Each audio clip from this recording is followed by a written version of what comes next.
Hello everyone, কেমন আছো তোমরা সবাই? লাইট ক্যামেরা রিশতার চ্যানেলে তোমাদের স্বাগত জানাই। যেহেতু চ্যানেলটা নতুন তাই একটা ইন্ট্রো দিতেই হয়। তবে আজ যেহেতু আমি কোনো ব্লগ বানাচ্ছি না, তাই কথা দিচ্ছি যেদিন আমি আমার প্রথম ব্লগ বানাবো সেদিন নিশ্চয়ই তোমাদের আমার পরিচয়টা জানাবো। তো আজকে আমি বানাচ্ছি এঁচোড়ের ছক্কা। এঁচোড় তো তোমরা বিভিন্ন রকমভাবেই খেয়েছো, তবে এরকমভাবে কোনোদিন ট্রাই করেছো কিনা আমায় জানিও। আমি একদম নিজের মতো করে আজকে এঁচোড়টা বানিয়েছি এবং সেই ভিডিওটাই তোমাদের সঙ্গে শেয়ার করছি। আশা করি তোমাদের ভালো লাগবে। তো এঁচোড়ের ছক্কা বানানোর জন্য প্রথমেই আমাদের এঁচোড়টাকে ভালো করে খোসা ছাড়িয়ে ছোট ছোট টুকরো করে কেটে নিয়ে নুন হলুদ দেওয়া জলে ভিজিয়ে রাখতে হবে।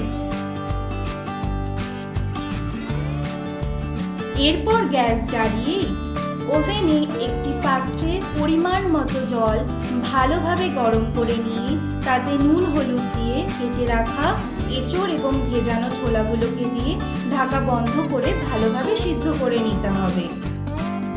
এরপর এঁচোড় আর ছোলা সিদ্ধ হয়ে গেলেই আমরা পাত্রটাকে নামিয়ে নেব। এরপরে আমরা তৈরি করে নেব চায়ের লিকার, যেটি এঁচোড় রান্নার একটি গুরুত্বপূর্ণ উপকরণ। তারপর ওভেনে একটা কড়াই বসিয়ে তাতে শুকনো লঙ্কা, জিরে আর গোটা গরম মশলা শুকনো কড়াই ভেজে নেব।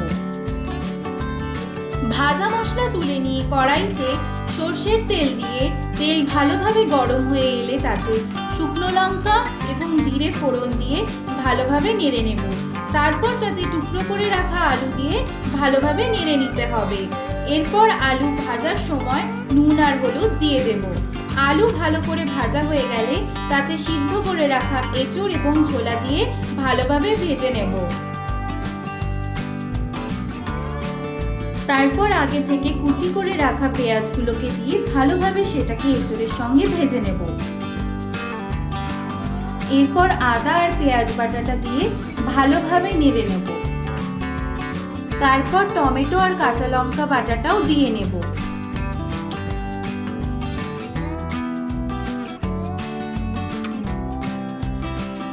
এরপর প্রতিদিনের বাড়ির যা যা গুঁড়ো মশলা আমরা ব্যবহার করে থাকি সেগুলোও দিয়ে দেব।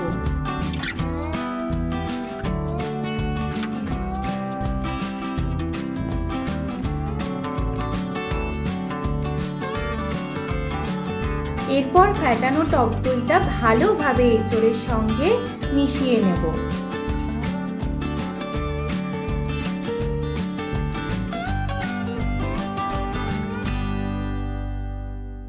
এরপর আগে থেকে বানিয়ে রাখা সেই চায়ের লিকারটাও দিয়ে নেব।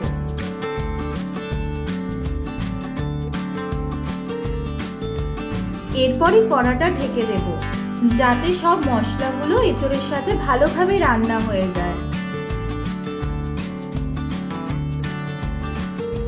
তারপর তরকারি ভালোভাবে ফুটে এলেই ওই আগে থেকে করে রাখা ভাজা মশলাটা আর ঘি দিয়ে ভালোভাবে নেড়ে নিয়ে চিনি দিয়ে দিলেই রেডি হয়ে যাবে আমাদের এঁচোড়ের ছক্কা।